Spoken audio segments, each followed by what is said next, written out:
नमस्कार दोस्तों, आज जो अपन बात करेंगे अरावली पर्वतमाला के पठार जो आपके एग्जाम की दृष्टि से बहुत ही महत्वपूर्ण है। ऐसा कोई एग्जाम नहीं है जिसमें अरावली पर्वतमाला के पठार से संबंधित क्वेश्चन नहीं आता हो। और इस अरावली पर्वतमाला के जितने भी पठार हैं, इन पठारों को अगर आपको याद करना है तो मैं याद करने के लिए एक ट्रिक लेकर आया हूँ। यानी अपन एक फॉर्मूले के माध्यम से अरावली पर्वतमाला के पठारों की बात करेंगे, क्योंकि हमारे लिए महत्वपूर्ण है और कंपटीशन का युग है और प्रत्येक एग्जाम के लिए हमारे एक एक क्वेश्चन जो भी महत्वपूर्ण होता है। तो अपन नजर डालें सबसे पहले कि अरावली पर्वतमाला के पठार।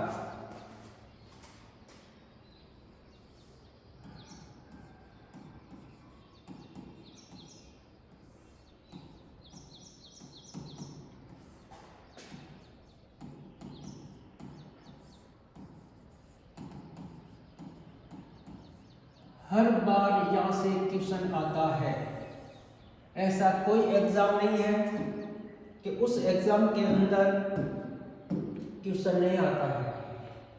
तो देखिए दोस्तों, कौन कौन से पठार है, इसका आप एक फॉर्मूला है, एक ट्रिक है। उस ट्रिक के माध्यम से अपन पठार, सारे पठार एक साथ लिखेंगे ताकि आपको वो याद हो जाए।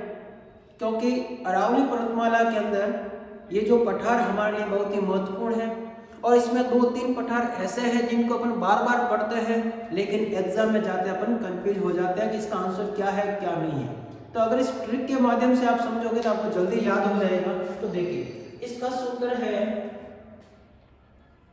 उड़कर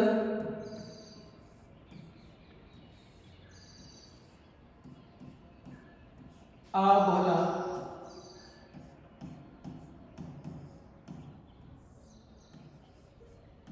देश में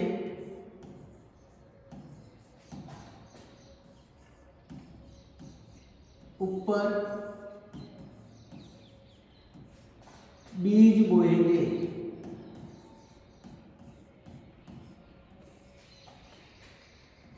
ये बात किसको बता रहे हैं? आपने काका को बता रहे हैं। ट्रिक देख लीजिए एक बार कि उड़कर आ भला देश में ऊपर बीज बोएंगे। कब ऊपर जाएंगे तब बीज बोएंगे, ठीक है। जब तक हो तब तक तो कुछ किया नहीं और अब ऊपर जाने की बात कर रहे हो। तो देखिए दोस्तों, इसमें हमने कहा उड़कर आ भला देश में ऊपर बीज बोएंगे। इसमें कुल कितने पठार हैं? एक एक शब्द की बात कर रहे हैं अपन। सबसे पहले तो नंबर 1 यहां पर लिख रहा हूं मैं, उड़कर। इसका मतलब हुआ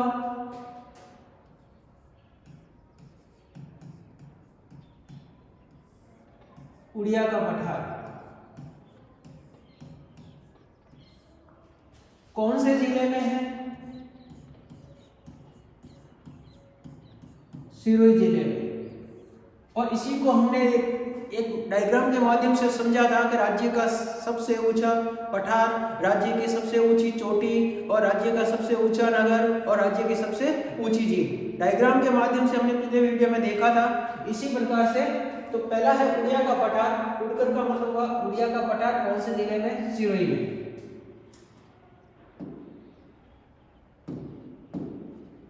नंबर 2 आ का मतलब होगा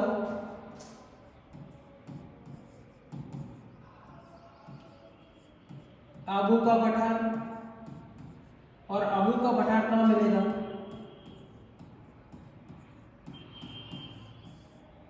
सिरोही जिले।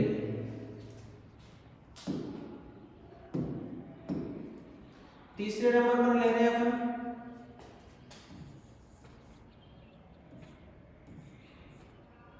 वो का मतलब हुआ इंपॉर्टेंट है, बोराट का पठार।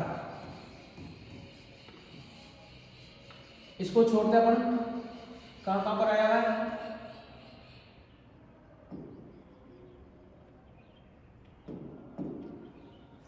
नंबर 4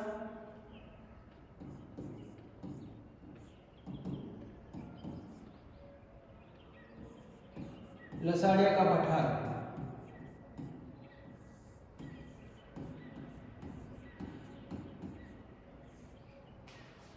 लसड़े का पठार कौन से जिले में मिलेगा?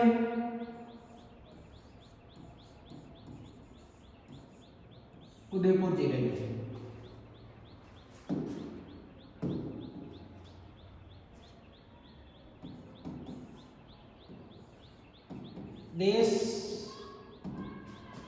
देशहरों का पठार,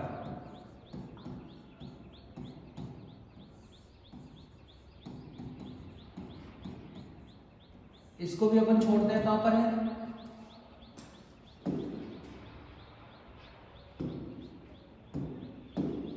अगला लेते हैं अपन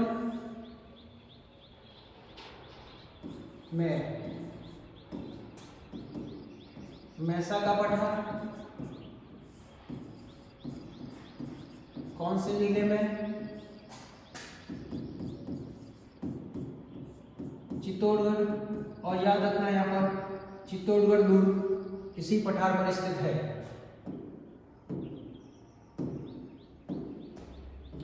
सात नंबर पे लेते हैं अपन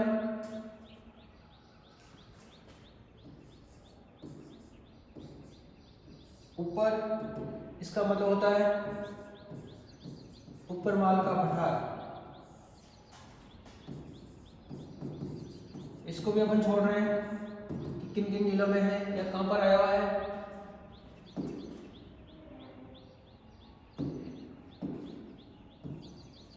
आठ नंबर पे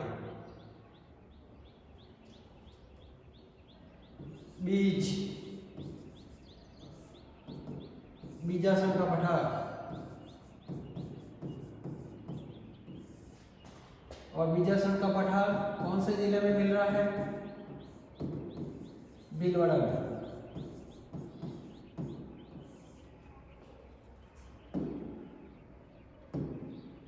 इसके बाद बोलेंगे साइलेंट रहेगा आपके। 9 नंबर पे का, एक जो का है उनकी बात कर लेते हैं अपन। काकड़वाड़ी का पठार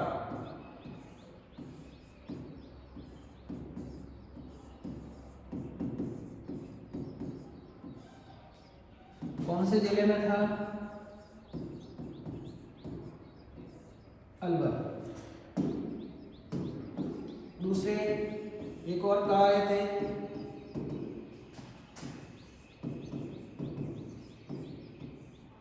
कास्ता का पठार कौन से जिले में था? अलवर। वर्तमान में कहां पर है?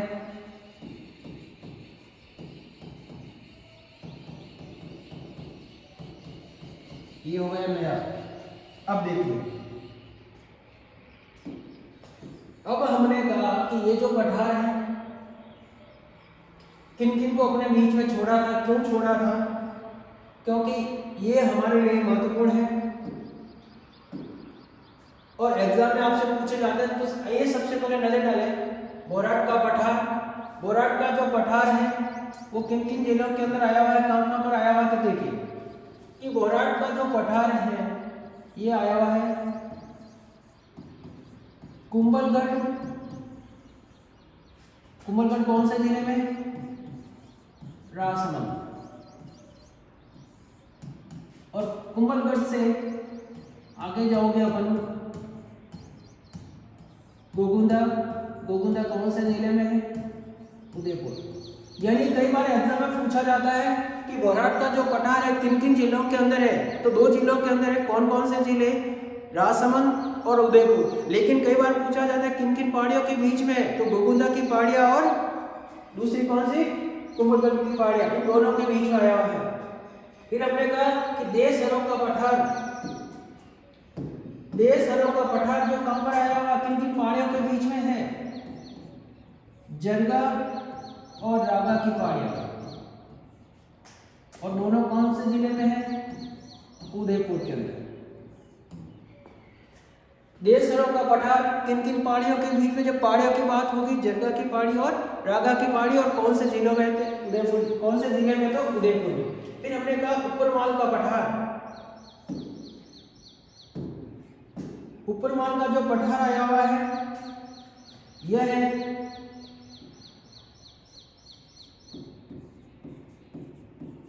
भैंसरोडगढ़। कौन से जिले में भैंसरोडगढ़? चित्तौड़गढ़। और भैंसरोडगढ़ से कहाँ जाएंगे अपन? बिजोलिया।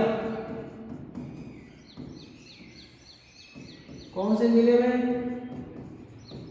भीलवाड़ा। इन दोनों के बीच में कौन सा ऊपरमाल का पठार? याद रखना ये जो पठार है यहीं पर काली मिट्टी सर्वाधिक पाई जाती है। तो अपने जो बात की कि अरावली पर्वतमाला के पठार कौन कौन से दोस्तों रट लेना इनको अच्छी तरह से, क्योंकि ऐसा कोई एग्जाम नहीं हुआ आज दिन तक जहां इसमें से कोई क्वेश्चन नहीं आया हो। हर बार एग्जाम में पूछा जाता है और अपन कहाँ पे कंफ्यूज होते हैं मैं बता देता हूँ आप लोगों को। इसमें देखिए नंबर 1 बोराट का पठार। इस चीज को लेकर अपन एग्जाम में कंफ्यूज होते हैं कई बार कि बोराट का जो पठार है कुंभलगढ़ और गोविंदा की पहाड़ियों के बीच में है, राजसमंद और उदयपुर जिले के बीच में आया हुआ है। इसके बाद फिर हमने कहा कि देशहरों का पठार, देशहरों का जो पठार है वो जलगा और रागा दोनों की पहाड़ियों के बीच में उदयपुर जिले के अंदर आया हुआ है। इसको लेकर भी अपन कंफ्यूज हो जाते हैं। इसके बाद फिर हमने कहा कि ऊपरमाल का जो पठार है, ऊपरमाल का पठार भैंसरोडगढ़ तहसील और बिजोलिया इन दोनों के बीच में है और कहाँ पर है? चित्तौड़गढ़ और भीलवाड़ा के लिए। और ये जो ऊपरमाल का जो पठार है ये यहाँ पर कौन सी मिट्टी है? काली मिट्टी सर्वाधिक पाई जाती है। तो ये सारे जितने भी पठार हैं इन पठारों को आप एग्जाम में देख कर जाएं और इन पठारों को इस ट्रिक के माध्यम से आप याद कर लें, क्योंकि हर एग्जाम के अंदर ये हमारे लिए पठार बहुत ही महत्वपूर्ण है। इन पठारों को एक साथ इसी प्रकार से आप देखें ताकि आपका एक क्वेश्चन सही हो जाए। बाकी की बात अपन अगली कक्षा में करेंगे। तब तक के लिए